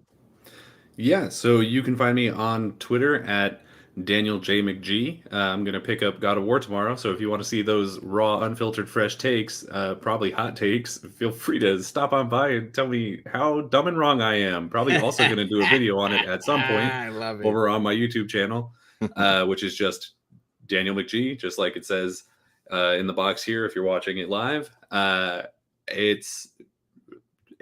We do a lot of long form videos over there. We're working on primarily we do video game news, but right now I'm, as I said earlier, starting a longer series of rewriting the DC universe that I really hope goes well. It's untested at this point, so come by and let me know if it's good. Well, definitely appreciate you being here, brother, and definitely go check out his content. Both short and long forms are great, well-researched content, and I always enjoy the banter that he brings to each and every video that he does, and I'm very interested to see what they do with the DCEU, which is going to see a massive change now that James Gunn is running the show. Infinite Umbra, brother, talk about your upcoming Friday podcast with your crew over at the Xbox Infinite podcast, and more importantly, where can people reach out to you on social media, and any updates to you launching your own channel? Yeah, a few things on that. So this Friday will be our 50th pop video, I guess you could say. Man, that's awesome. Congratulations. That's a lot of work, brother. People don't understand how difficult it is to generate an audience that tunes in. That's big. Absolutely. And I think we're about to hit 1,000 subscribers over there. So that's Oh, pretty that cool. is fantastic. Yeah. We got a ways to go. I mean, we got to catch up to, well, I won't say catch up because it's impossible if you all keep going, but you know what I mean. We got a ways to go. But I'm learning as I go. And my own thing I'm working on still, and I talk with Danny on this, is I'm trying to get that possibly, if not at the end of this year, then the beginning of this year, because I do want to have it up and going by the time E3 is up and everything, to have stuff going for that. But we actually have a really great 50th episode guest. We got Dealer joining us this Friday. Oh, that's great. Dealer's a good dude. I love Dealer. Yeah, good dude. First time for him joining us. So that'll be good. And of course, you guys can find me on Twitter or Xbox. You can find me on Xbox under Super Havoc, and on Twitter under Infinite Umbra or Umbra Infinite. You'll find me either way. So hit me up, give me a follow, and you're good people. I'll follow back. Nice, brother. Love that. Thank you so much. Congratulations on 50 episodes, and more importantly, getting your own show started off the ground. Any help you need with promotion or guest appearances, don't forget to hit me up. I'd be more than happy to help you grow your channel. Speaking of growing channels, Mav, what's going on, brother? Tell everyone where they can subscribe to your outstanding YouTube channel, check out your weekly content, and more importantly, reach out to you on social media. Yeah, thanks again, Boom, for always putting on an amazing show. Everybody here on the panel and the chat was awesome on this episode as well. So I appreciate all you guys out there. If you want to find out where to find me, just go to Twitter at Fun Speculation. You can find all of my nonsensical tweets there. Also, go check out on YouTube Fun Speculation, where you can find 3 podcasts. We got Mondays is Fun Speculation Podcast at 10 p.m. Eastern. We had a blast picking apart who we want for the Gears cast last night as well on that show. We started doing reviews, and that's going to be a part of our Monday show as well. Nice. Thursdays, PM in the PM, Pong Soul and I, 7 p.m. Eastern time every Thursday as a 2-man show. We have a blast deep diving on industry topics in the gaming industry as well. And then Fridays, Xbox Ultimate Podcast at 9 p.m. Eastern. I think like show 115, something like that. I don't know. But we're in the 110s now, somewhere around there. And we absolutely have a blast. We go left a lot. We kind of have fun. It gets a little crazy on Ultimate Friday nights. Everybody wants to let loose for the weekend. Get their weekend started off right. So tune into that. Also, if you just would like to watch game streams, random solo shows, which Boom apparently hates doing.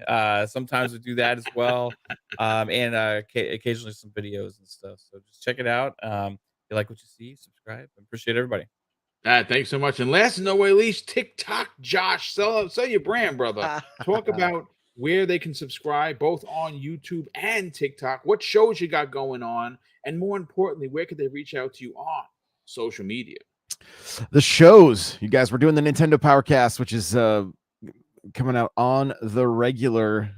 Maybe doing a couple episodes right after this, actually, because there's a lot of Nintendo sales news happening. The Pokemon Poke News Now podcast. It's a website. It's a podcast. It's YouTube. It's everything. And none other than Mr. Daniel McGee is going to be joining me for for an episode today. So that's going to be cool. The other thing that I want to let everybody know is that I talked about it last week is I'm doing coaching. And whether you're brand new to content creation or you've been in it forever and you realize how lonely it can be and how difficult it can be at times, you can set up a 15-minute call with me. It's just a discovery call to see, maybe if coaching is a fit for you, maybe it's something that could be beneficial to helping you come up with a good content strategy to be able to better market your stuff so that you can grow your brand and but hopefully like make this a reality where your dream can be your job. You know what I mean? So that's what I'm doing. All that info is in the links in my bios on all my socials, and I'm N64 Josh everywhere. Nice, brother. And Destro39, he says, I'm currently getting ready to launch my own Xbox podcast. It's tough. Destro, either reach out to Josh, reach out to me. We'll see if we can give you some advice. Definitely reach out to Josh. He knows what he's doing. He's been doing this for many, many, many, many years. And maybe some coaching is exactly what you need to help you make your dream a reality. But ladies and gentlemen, that is going to do it for this week's new episode of the Xbox Factor Podcast. I'm your host, Mr. BoomStick XL. This is Double Barrel Gaming, and if you enjoyed the show, please consider not only hitting the like button on the way out, but if you're new and finding the channel for the first time, folks, we are on the hunt for 12K, and we are 600 and change away. I don't know if we can hit it in 2022, but I would sure love to bookend the year. We hit 10K in January. Would love nothing more than to hit 12K at the end of December to really round out one of our most successful years on the channel. And you can do that by subscribing and hitting the like button. We do this 5 days a week, 5 different shows, 5 different panels, all great news items. But again, thank you so much for being here. And of course, I'm going to close out the show, folks, with something that is important to me. Hopefully one day it'll be important to you. And that's something that my dad taught us when we were kids. And he would say, Craig, treat others how you want to be treated. And also, it doesn't cost anything to be nice. You live by those rules, son. I can guarantee you're going to have an awesome day. So take care, everyone. We'll see you next week on the newest episode of the Xbox Factor Podcast.